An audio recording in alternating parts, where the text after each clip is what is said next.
Hello, Shivendu. How are you? Hi Rashmi, I'm doing well. How about you? I'm good too. And thank you so much for joining in. I'm super happy to see you here. And I'm looking forward to this conversation. Likewise, I think, yeah, I'm really looking forward to this too. Glad. Okay. So, before starting, let us know a little bit about you. So, please introduce yourself for the audience. Definitely.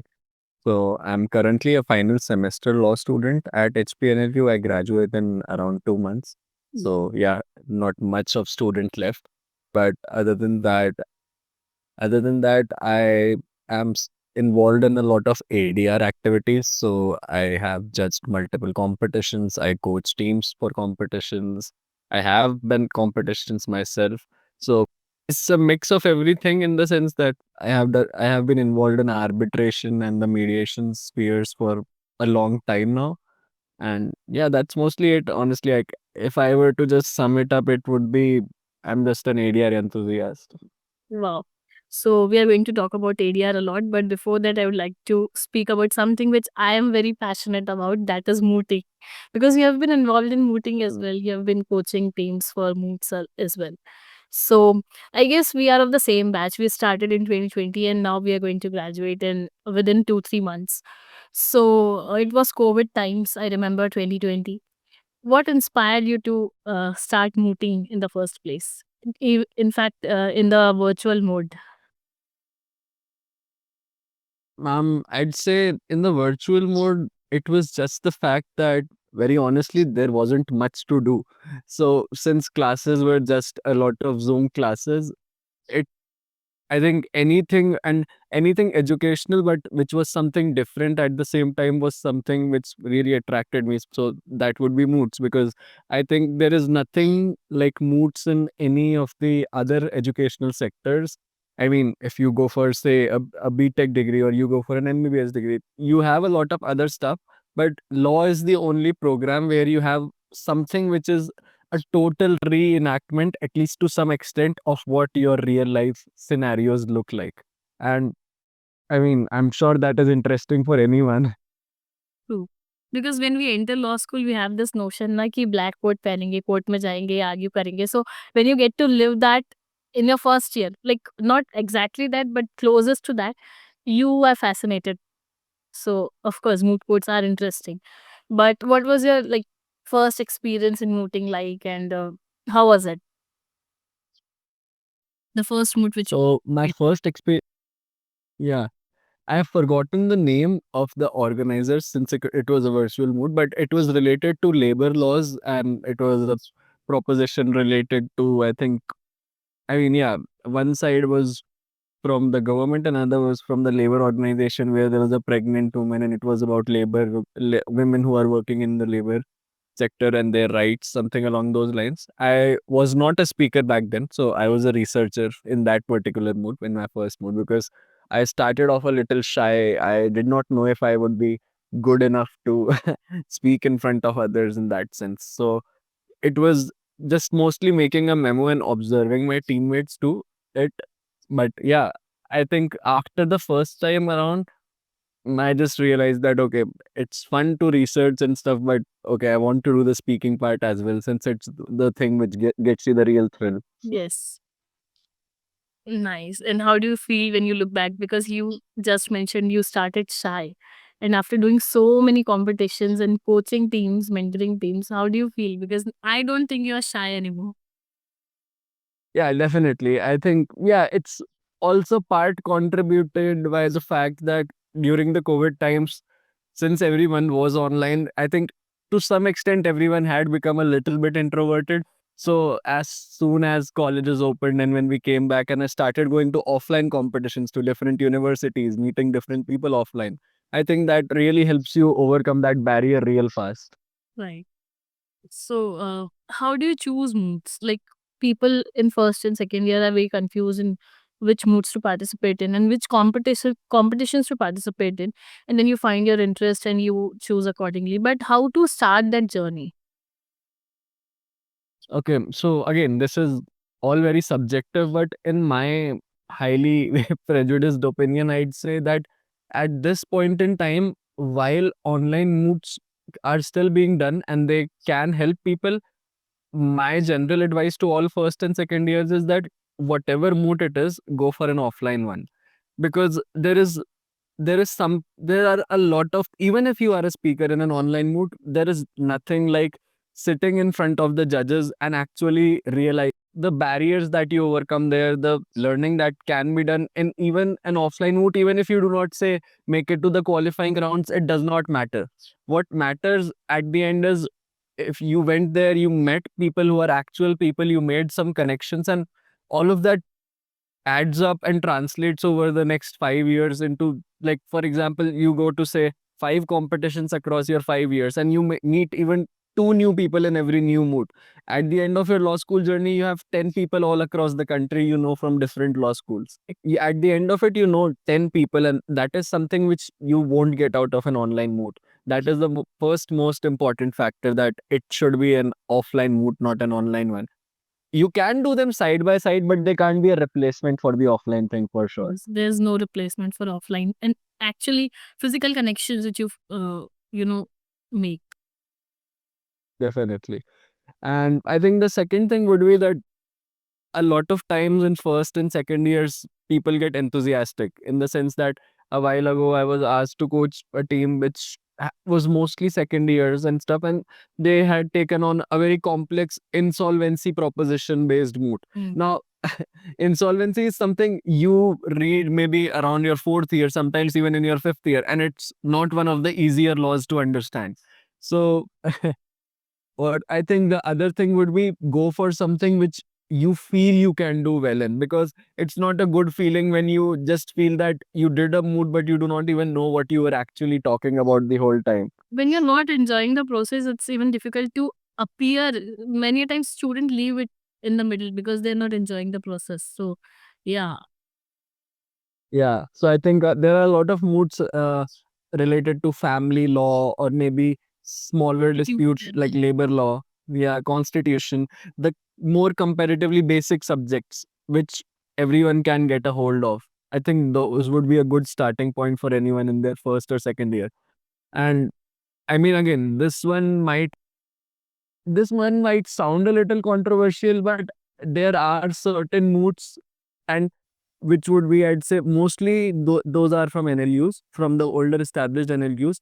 So, but again, this is not for first or second years. This is for people who have done one or two earlier moods. After that, I'd recommend anyone to go for the moods which have a pedigree, like which have been happening for the last 11 or 12 years, which have a reputation. So, the kind of people you meet at these moods is also really high, because the competition level is high. The judges which come there are extremely reputed people, and even the people you meet there from other universities. All in all, it's a much higher level experience. Of course. I completely agree. So what we suggest is start with basic subjects, constitution, criminal or family law moods. What I tell my juniors is start with the freshers mood which happen in your own university. So you get to understand what mooting is and then go for tier 3, tier 2 competitions in your second year. Then you can aim for tier 1 competitions or the reputed ones. Also, getting a title there is just another thing, but going and participating, meeting new people, and experiencing that is in itself like an experience that you must have. The things you learn there are For sure. you cannot learn those in Yeah.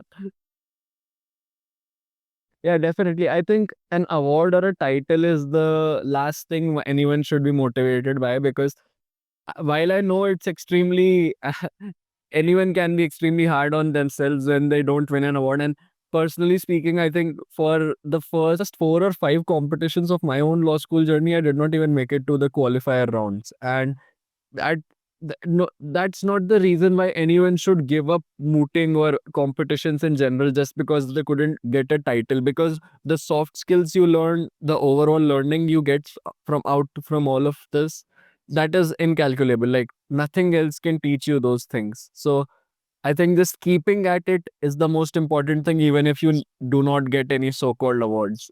And honestly, once you have done, like, for some people, it's a lot of luck as well. They start off early and they start winning off early. I mean, honestly, I wasn't in that area. And for my first 4 or 5 times, it was a lot of disappointment. But w- in as long as you trust in the process, I'd say it bears some fruits. Like by the end of it, you start getting those things you aspire for as well. So yeah, I think keeping at it is the most important thing. Yeah, but it's easier said than done. You must be very courageous to, keep doing, because after 4 or 5 disappointments, people tend to, uh, stop doing those things, because as much as we say कि motivation awards या titles नहीं होने चाहिए, ultimately we participate with the aim कि जीतना है, and especially in first second year when you are, you know still a kind of teenager, you are not able to think beyond that. So For sure. I think, yeah, I think it's for me, it was a bit of courage, but a lot of encouragement from the people around me as well. Because I was fortunate enough to have good seniors who taught me that. I mean, yeah, I always have had some one or two great mentor figures in my life, at least in my college area, who were kind enough to teach me things like these. Because for me, yeah, I wouldn't claim that this perspective is something that I had, or it was a very nice experience to just lose 4 or 5 times and then go again one more time. It sounds very nice on paper. But I think, yeah, I had people around me who encouraged me to do it. And I think it was also in a large sum my parents, because a lot of time, I think after my third or fourth time, I just like, I don't want to do any more competitions. I just waste your money by going to places and don't get anything. Something around those lines, because that's the way anyone else would think too. But I'm spending so much money, I am going to a comp. Yeah, but I think that's the part where your parents come in, because at least mine did. And the first thing they said was that when we sent you off, we never really cared about whether you win or not. We are just happy about the fact that you are getting to do something. So getting that reassurance from your parents, your friends, it's real. That's the most important thing, I'd say, for helping anyone keep at it. right. Uh, why we feel this way is because in first and second year we don't actually even know how to network. I mean, I did not know. I interned at Delhi International Arbitration Center in my third year, and I have no connections there because I just did not know how to network back then. So that also, when you learn networking and when you start doing that in your fourth and fifth year, whenever you go for the competitions or you meet people, you never really think कि कोई मतलब नहीं था, waste हो गया, because you have made connections and those are very important, like connections for you. But first and second year में तो पता ही नहीं होता है, so वो motivation भी नहीं आता है. So that is a big thing. Now I tell my first and like my juniors कि networking is the most important thing. Forget about everything. Even title, you're not going to tell everyone कि हमने यहाँ पे ये जीता, वहाँ पे वो जीता. You're going to tell people how many people you know across the country. Yeah, I think that has been my biggest gain out of all of these competitions as well. And one thing which a lot of people overlook, I think, at least in the Indian legal industry, is horizontal networking. Networking with the people who are on the same level as you, your peers, Yeah. students your own age. Everyone just believes that, okay, maybe we can connect with the judge on the LinkedIn, or maybe we can talk to someone from the organizing committee. No one, the most important thing is that knowing people your own age who themselves are in maybe second or third year at that time, but in the future when you get out of law school, you know people across the country. Maybe someone is 5 years down the line, someone is doing great at litigation, someone is well placed in a law firm. And at that time, if you know someone horizontally as a peer, you can use that to leverage and turn it into something of an opportunity for anything, or maybe just get some sort of guidance or help. It can convert into a lot of other things. So the realization that knowing people your age is also extremely important is also something which is generally overlooked, because it's just thought that in the name of networking you should like talk to the judge, connect with them on LinkedIn, ask them for an internship maybe. But a lot of times it's overlooked that you really need to make a lot of friends. And honestly, I think the biggest part of networking is we make it sound so fancy, but at the end it's just making friendships with people your age and maybe people older than you. That's it, honestly. Thank you so much for making this point, because even I have never heard about horizontal networking. I have also heard कि जाओ वहाँ के judges से connections बनाओ, you connect with them on LinkedIn, you try to get the feedback and everything. But no one actually talks about horizontal networking and the importance of it. Probably horizontal networking is more beneficial because the judge might or might not remember you or recognize you when you text them on LinkedIn. They may or may not reply, but people your age will do, and they'll help you a lot when you are in the professional world.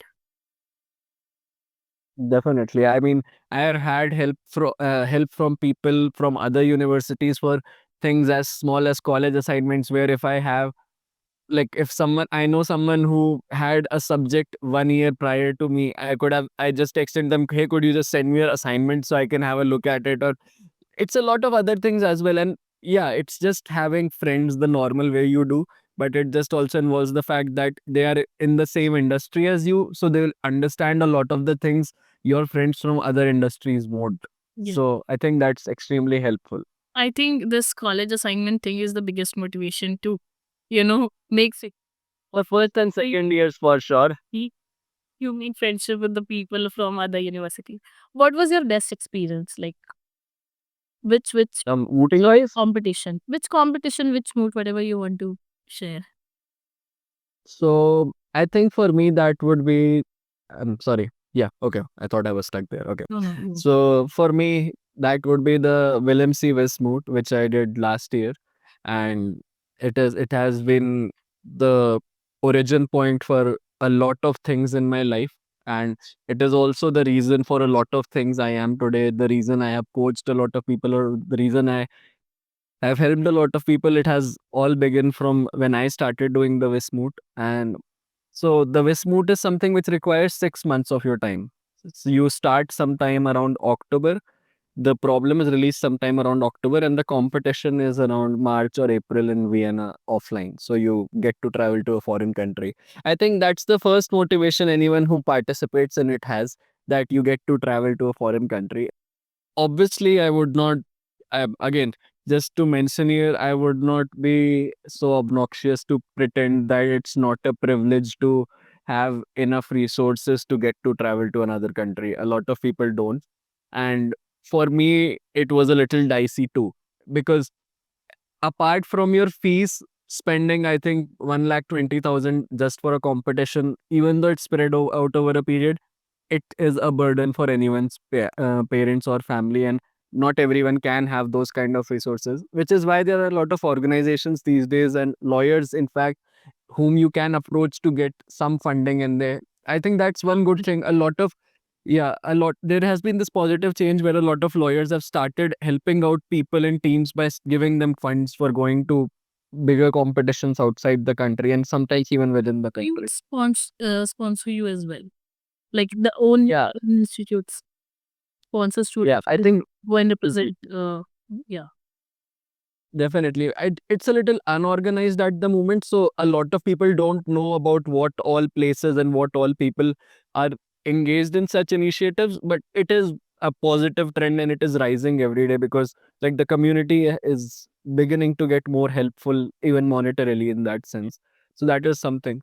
But yeah, coming back to it, I think for me it was the Willem C. Wismut, because I got to surround myself with five individuals. We were a team of six people, and work with them on one problem for 6 months continuously. First from the claimant side, then from the respondent side, then as an oralist working on the oral arguments, and then going to Vienna and doing the oral arguments in front of judges from arbitrators from all across the world.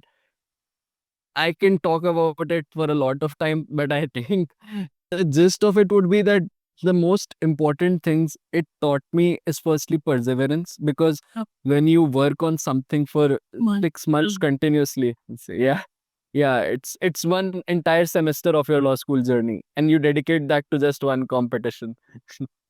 So yeah, I think perseverance is the first thing it taught me. And the second thing it taught me was working with multiple people over extended periods, because when you work with five other people for 6 months, there are disagreements, which is very human. I mean, there are things you will disagree about, there will things you agree about. There would be two people who might agree with you, two others who might not.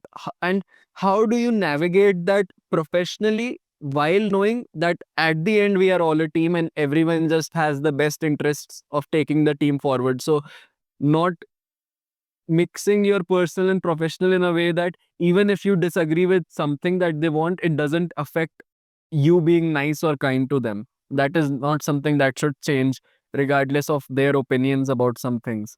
So that is the second thing the Smooth taught me. And I think the third and yeah, the last thing would be soft skills like time management, other stuff like meeting deadlines, because with memos like the Wismoot, it's a very big memo. Like ours was, I think, a 95-page memo or a 90-page memo. It was a huge memo because you get 3 months to make it. You get like 3 months to make it, 2.5 months to make it. So it is expected to be of a much higher quality as well.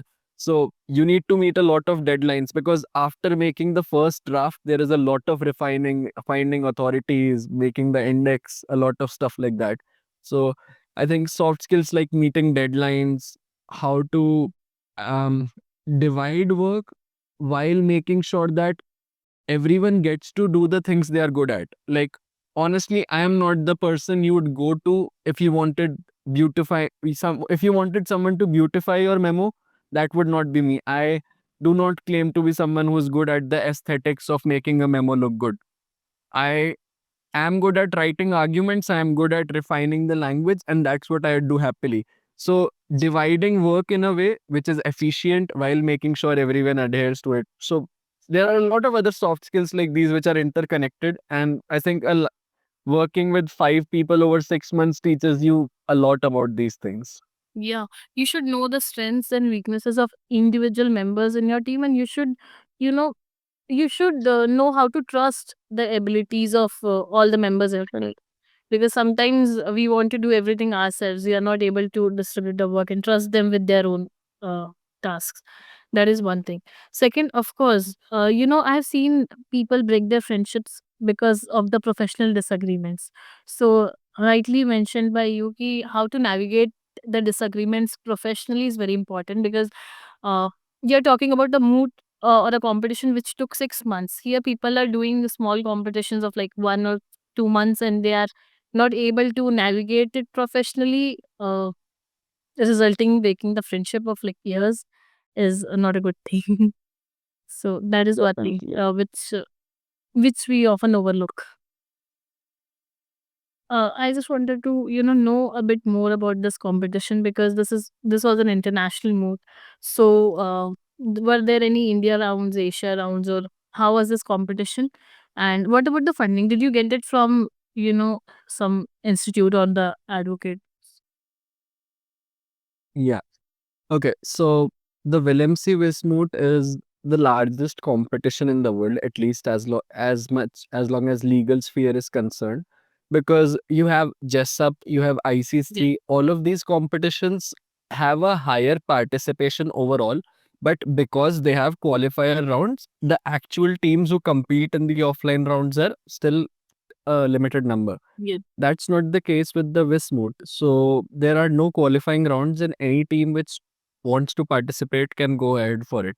Because the Wismut was made like an equal accessibility competition for everyone. There is no qualifying rounds precisely because they want everyone all across the world to be able to have access to an international competition. So last year there were 377 teams. This year there are 394 teams.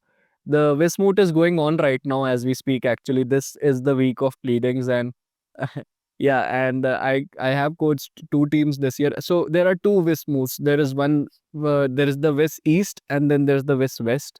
So the West East happens in Hong Kong, and the West West, which is happening right now, happens in Vienna. I went for West West, so I went to Vienna, and Hong Kong completed just 2 weeks ago, and I coached two teams this year. So I coached the team from VIPS Delhi, and they were quarterfinalists out of 154 teams.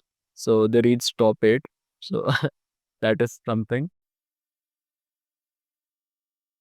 As for the funding, well, our university was kind enough to pay the registration fee for us. And other than that, we tried to secure funding, but I think every year from India, there are 32 or 33 teams which go for the WISP sport. So there is a lot of competition as to who will get the funding.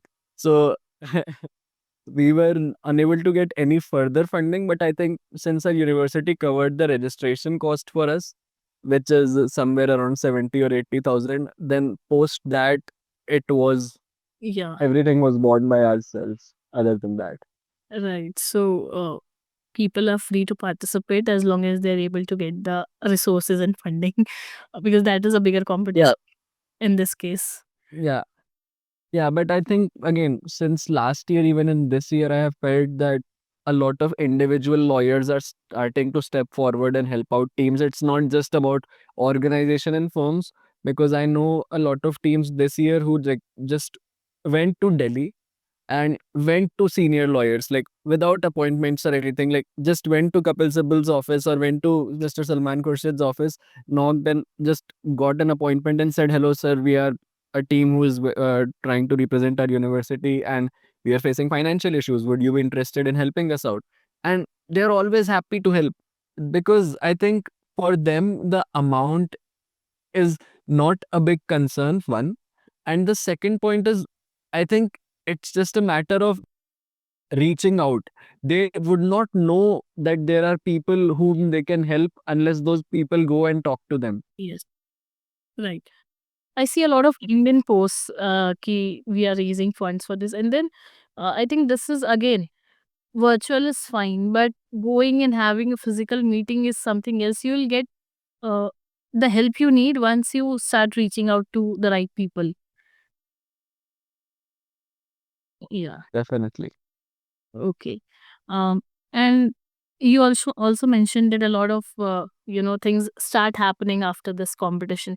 So, what are those things? What are those opportunities which knocked your door after you did this competition? Well, to say a few, I think I was able to make connections who, okay, I wouldn't be bold enough to, or I wouldn't like create the wrong impression by saying that doing the competition in itself is like a golden ticket to securing something. But the competition gave me a platform where I could actually have access to people who are in very good places. Right. So I was able to meet people who were not, if not directly help me secure an internship, at least help me reach the right parts. Or, there's a lot of talk about how you have the right CV, but you don't have the referral to push it forward. Yeah. The Wismoot helped me meet those referrals, those people we talk. Everyone says the word referrals, but no one knows where one finds those people. So that was the same for me before the moot, and post the moot, I think that's what changed. My CV, okay, the moot is there, but every year 2,500 students do the moot. So having it is good, but there is nothing too special about it either. And it's the 32nd year of 30 yeah, it's the 32nd year of Wismoot this year, so there are a lot of Wismooties all across the world. So doing it in itself is not that big of a deal. But yeah, I think that is the biggest part. I now know people in and around India as well as outside India who are in places where, okay, they might not be able to give me some direct help, but some perspective, some guidance. And this also tied back to, yeah, reminds me that what I was saying earlier, that there is not a lack of hardworking people, nor is it a problem of luck. Like, I, and who are be as successful in a lot of places like competitions or other places, because I think perspective is what lacks the most. So a guiding person or someone who just, like, I don't know, takes out some time and lets you know how things. I think that's the biggest part. Like, having hard work, having luck, great, but the issue is perspective and finding people you can talk to who tell you how things work in real life, or what is the realistic thing to do, what should you do actually to make it work out for yourself in the real life. Even just a conversation about that, that is something you cannot gain through any sort of money or competition or anything. It's just one-on-one networking. And I think that's the factor. Westmoot gave me access. It opened the doors in a sense that I got to meet these people. I got to meet a lot of people whom I realized, oh, you are a Westmooty too. And they are like some senior litigant in the Supreme Court of India, and they are earning really well and all of that. But I got to know that they did the Westmoot 15 years ago. And I was like, wow, like you just get to know that there's this sense of community, and you meet people and realize that, okay, it's a real big thing, that like things are bigger than you think they are. Yes. And now you have something to talk about when you meet those senior professionals. Right. Definitely. I would like to thank you because see, I have spoken to a lot of mooters. I have been a mooter myself, like not done many competition or big like international moots, but I enjoyed mooting. But nobody shared these things. You know how to get the funding, what are the right things, and again horizontal networking. These are the things which I'm hearing for the first time from you. So thank you so much for sharing these insights which we were lacking or missing, I think.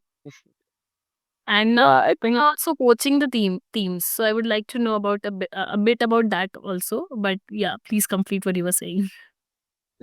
Yeah, I think it's more of the fact that these are not insights, or these are not tips which people are unwilling to share. Again, I think there is a lack of connectivity and platforms, in the sense where someone approaches people and talks to them about something without actually wanting to gain something. So I think the biggest issue with LinkedIn nowadays is that the first I mean, I have gotten this myself too. I get it, I have interned at X place, let's say. I get someone sends me a connection request. Great. They're like, hi sir, how are you doing? I'm like, yeah, I'm doing well. How about you? So I saw that you interned here. Could you help me land an internship here? Now, and I'm just a fifth year student. Okay, that's something else. But even if you are a legal professional, if you do not bother trying to talk to the person without like having any motive, like just talk to them as a person first, maybe make a connection, maybe ask them that, okay, I'm trying to find some decent internships, but I really don't know what's the correct way to go about it. And if you have some time, maybe we can get on a call, a 15-minute call whenever you're free, because I just want to know from you what I can do better, or something which you might know which can help me. I think anyone would like, it would be very rare for someone to say no to that, because that shows that you are genuinely interested in bettering yourself. Just asking someone for an internship, for a job, no one would be interested. I mean, it's like, for me, it's a stranger on the internet. If you do not bother knowing me, there is nothing which is compelling me to help you either. You need to make an effort first for me to reciprocate. Exactly. Yeah. So yeah, that is one main thing. So I think, yeah, like the tying back to what I was saying originally, I think the problem is, like, for example, even if there are, say, good podcasts like these, the questions aren't related to like today about what is it that you think you learned which could have been, which helped you later. The questions are more like, how did you land that X internship?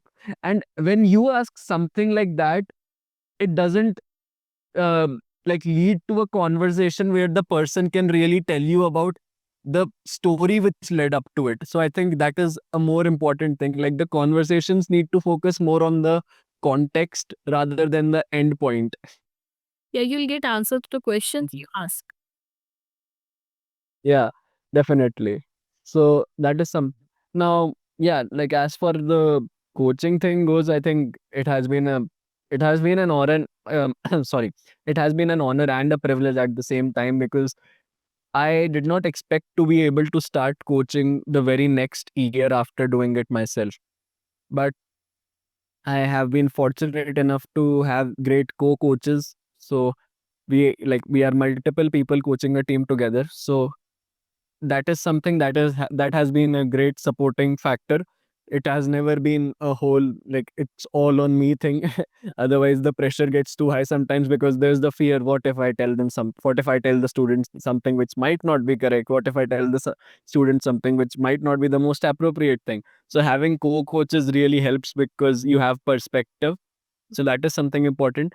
But another important thing would be that I myself was blessed enough to have great coaches.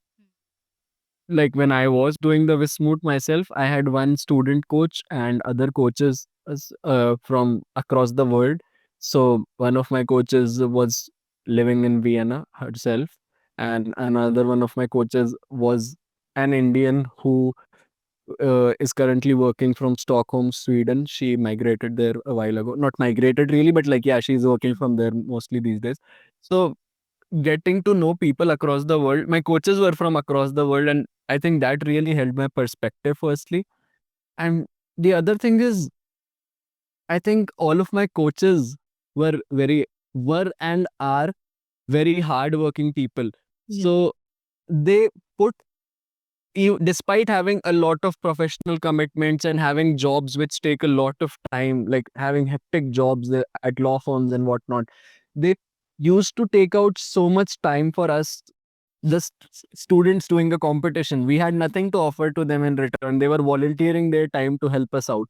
Yeah. And I think all that hard work that they put into us, that made me feel that I also want to do something similar, to whatever limited capacity like my knowledge allows me to, for someone else. So this year, yeah, I have been fortunate enough to have two great co-coaches, and together we are able to help the team out in whatever way we can. And it's a very nice feeling to know that I am volunteering my time for something bigger than myself. I'm not even doing a job right now. I think for someone doing the job, I think it's the enjoyment of helping people with an educational exercise without gaining something in return. Just the idea of helping others get better. That is something you don't get to do a lot. So yeah, I have a team of second and third years this year. So a very excited young bunch of people. They are in Vienna. I just talked to them like 2 hours ago. They had their first round today. Now they have their next round tomorrow. So they will just go back to their accommodation, start prepping for the round tomorrow. So it's all a big hustle right now. Yeah, I mean, I I would have asked you ki how do you manage time, because academics, then coaching team, participating, interning, a lot of things are going on simultaneously. But I think I got my answer. When you want to give back to the community, because you remember that somebody helped you when you needed it, you will make time. If you think that, Absolutely. but then you will make time no matter what. Yeah, because I think there have like when I was interning around Feb and March, it used to be very hectic. Like I sometimes came back home as late as 9:30 or 10 sometimes if there was a lot of work at office. But even then I had this urge that okay, maybe it's like I would spend, I don't know, 1 hour maybe relaxing, in the sense that maybe I'll see something on my phone, or maybe eat something and relax. Why don't I just compartmentalize that time and just get on a quick call with these guys and help them out? Because I think, yeah, rather than doing something like maybe watching Netflix, which is a great way to unwind for someone, I realized that helping someone else out helps me sleep better at night. Wow. Yeah, I mean, great. Uh, I really wanted to speak to you about arbitrations, but I just, I have a lot of questions related to mooting and these competitions, and I'm not able to move to that part. Uh, yeah, the last question. Do you think these things also help you, and mooting helps you when you go to intern somewhere, or not, not the referral part, but the work which you get to do, or how people see you? Is that different? Mhm. I think yes, because the soft skills which I learned as a Mooti are very different from what I need to employ as a coach. So I have learned a lot as a coach myself this time, because being patient as a Mooti while drafting the memo is one type of patience, but being patient with the six people you are coaching to help them reach the level you want them to, because you know their potential. Not getting frustrated at someone else because you know they will get there eventually, and helping them out in that manner, something which helps them out. That is something which is an important soft skill which I have learned and hopefully will get to develop more in future as well. And I think another thing which really helps is, again, the perspective you get, because you, I wouldn't say manage, but to some extent you get to oversee 5 or 6 different people, and you can't help all 5 of them the same way. Everyone has a different requirement. Maybe someone is good at writing arguments, but they struggle with the language to write it in, while there is someone else who is good at the language aspect but really don't know how to research. And now when I have to cater to the demands and needs of 5 different people, I need to work on. So for a Muti, they have 1 or 2 weaknesses. But as a coach, you need to work on 10 different weaknesses. And to work on 10 different weaknesses, you need to learn those things again if you do not know them too. First, you need to identify those weaknesses and then you need to work with them. Yeah. Yeah. Yeah. So, for example, let's say one of my mutis might struggle with writing arguments, and the other one would struggle with the research aspect, and I need to help them both. So that means that I get to work in a way that I also get to focus on helping someone else write arguments, but I also get to teach someone else how to research better. And to do those things, a lot of times this has happened. Like, for example, this year we are working with the Finland Arbitration Institute rules in the Westmoot. Every year the rules change. Okay. So they use different institutional arbitration rules. So I had to read the Finland arbitration rules in detail so I could resolve the queries of the people whom I have to coach.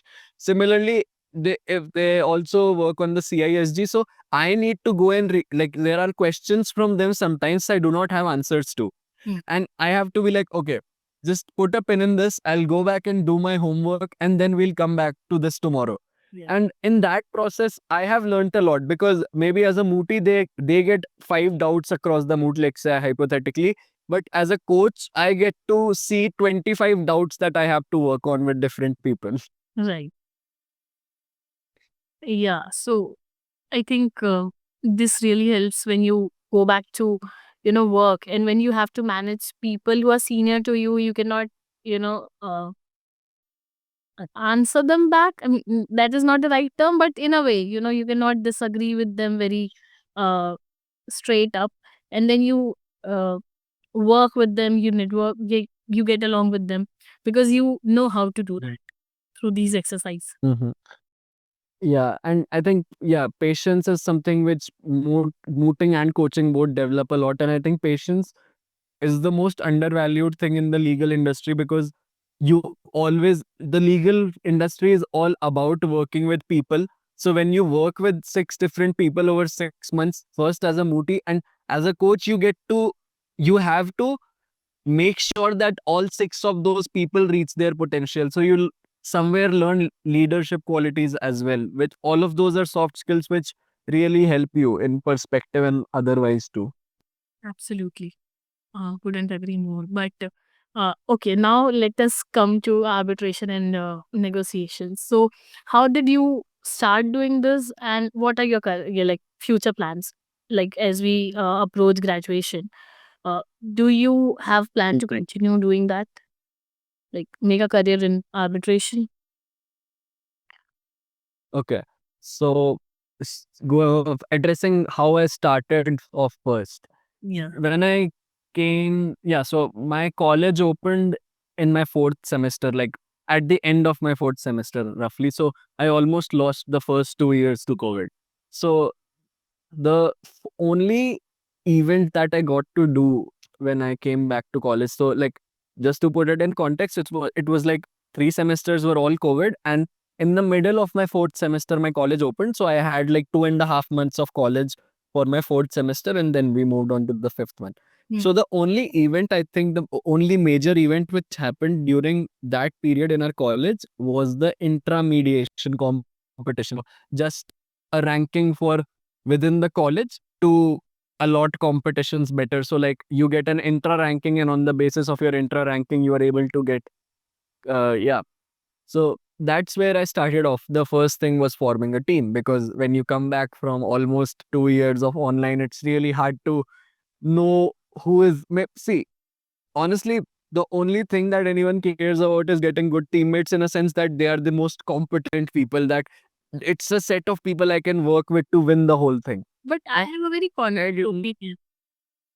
You know, people make teams according to the skills, which is right. You need a balance of skills in the team.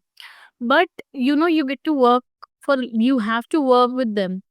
In order to enjoy the process, you need to have a friendship with them. I mean, if you're not able to love it, to hang out with them, not like you need to be the best friends, but if you are not Mm. comfortable enough, you might not enjoy the process. So what I suggest is, skill is also important, but you cannot make team with the people who you completely hate, or maybe not even hate, but you are not very comfortable with. So Yeah, I totally agree with that. So for me, my circumstances have been such that at least the people I am good friends with, at least, they all have very diverse areas of interest. So, say one of my really good friends is very interested in basketball, and he goes with the college sports contingent every year to all these different areas, wins awards. Another one is really into gymming and powerlifting, all of other stuff like that. But none of them were really interested in doing a mediation competition. I think that was the first thing for me. And when I did not have any of them to look to, I had to be like, I was forced, not forced by circumstances, so to say, to look outside. And I think that was the best thing that could have happened, because it made me reach out to people I did not know so well yeah, and form a team. Because yeah, I was like, okay, I mean, yeah, let's try and get this, because it's people who were my batchmates, but some people I just know briefly from online conversations, not people I really know as friends. But we started off and we became friends after that. So a lot of times I think this has been the case, that you are not really, you are people who have worked before, you are batchmates, you do a competition together, and during it you become such good friends, and then later they go on to become really important people in your life. So that is something too. But yeah, so coming back to that, I think, I call it luck, call it anything else, I had a lot of fun doing the intermediation competition. And when the results came back, we were ranked second in the university. And we were second years at that time. And there were people like, I think there were fourth and fifth years too. And we really did not, we were overwhelmed for sure, excited, but also a little confused. But all of that was just, it was just that, is it supposed to be this easy? Are we, or are we good? What is it? Like, we really did not get back. But I think, yeah, but that initial taste of success, even though it was on the intra university level, I think that is where I felt like, okay, if with just maybe a random team and not a very high level of preparation, I was able to reach the second rank in my university. What can I do if I go out and go for all these other mediation competitions and all of that stuff? So I think that's where it all started off. I think me being successful by chance, maybe, okay, I wouldn't deny that there was skill, but again, there is this whole imposter syndrome thing where everyone just feels, do I really deserve this or not, or was it all an accident? So it has been 3 years since then. But yeah, that initial taste of success really pushed me to venture further. And when I ventured further, I realized that, okay, this is something I really enjoy. Like, I do not feel like this is work when I'm doing it. I just have fun with it. And since then, there has been no stopping. wow. So that's how it started off. Yeah, I mean, I would say it was not pure luck that you won the competition, but I would definitely say that you were lucky to get, to find good team members, because that is something a lot of people suffer with. Yeah, I have had my, like, I wouldn't say bad team members, because everyone has their own strengths, but I have been in teams where the dynamics never gelled along well. So that just results in a not so good performance. I have suffered from that too. But I think that's also important because if you like, I think when you realize that someone might be a good friend but not your best teammate possible, that helps you push forward and find people who might not be your friend but you can be good teammates with. So it helps you broaden your horizons in that sense, because I think the first instinct for anyone is, okay, she's my best friend, I'll do this moot with her. So that's the first thing that anyone would think of. But maybe they're your best friend, but not the best professional teammate you can have for that competition, or they do not have those set of skills that you require. So that is something. So I think this is a very tricky thing. You cannot be, you cannot choose the teammates solely on the basis of friendship, and you cannot also choose your teammates solely on the basis of skills. According to me, I think you need to balance and try on it. No, yeah, yeah. I mean, there are definitely. I mean, throughout your law school journey, there would be people you would be like, okay, I have had some personal things which will, because of which I cannot have any professional work with this X person. And that's totally fine. That's totally fine. And again, that's the beauty of it that, pardon. So that's the beauty of all of this, that even if you do a moot with two people, no one is forcing you to do it again with those same people. You can just change. It's a lot of it's a lot of mixing, matching, permutation, combination till you find what works for you. And that's what the first 2 years are for, I think. Yeah, but we lost the first 2 years to COVID, and then we are able to find the perfect balance, perfect team. We are running out of time, so that happens. That also happens. You know. Let's now, I think, segue into the more practical parts other than mooting.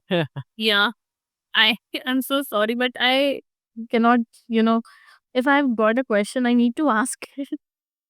Uh, Yeah, that is how my definitely. brain functions. I'll just answer. Definitely. I'll just quickly answer your other question. So about how I want to proceed with this in the future. So now it's definitely true that there is a lot of growth in India in the negotiation, mediation, and arbitration aspects.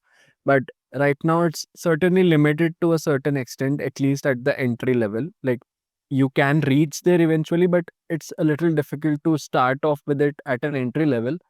I am definitely going to be involved in the sense that helping out where I can. Maybe if I ever have the opportunity to judge a competition or coach a team, if my time allows, I'd always be happy to go ahead with that. But as a professional myself, I think for now I would like to go ahead with something that at least focuses more on the dispute resolution side. So okay, that could be maybe a law firm or maybe something else, but anything which is catered towards that side directly or indirectly.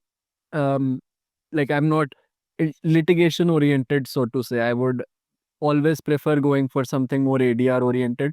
So yeah, right now I'm just trying to work towards something that makes me join an area which is at least leaning towards join some place which is at least leaning towards ADR, and okay, after that we'll just take things as they come. Right. Uh, so I asked you this question because I wanted to, throw some light on the opportunities for people who are interested in ADR or arbitration in those competition who like reading those subjects. So what are the opportunities for them? I think, I mean, again, this comes from a limited perspective because I'm a student myself. But from my limited perspective, the thing which caters most right now to the arbitration industry, at least, because negotiation and mediation are great and they are growing, and I'm very happy about that fact.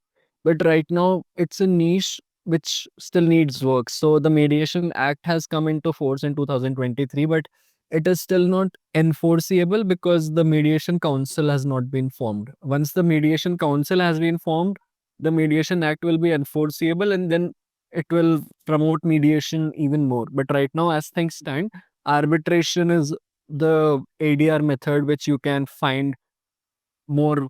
in a more widespread manner across. Yeah, it's more widespread across the legal sector as well.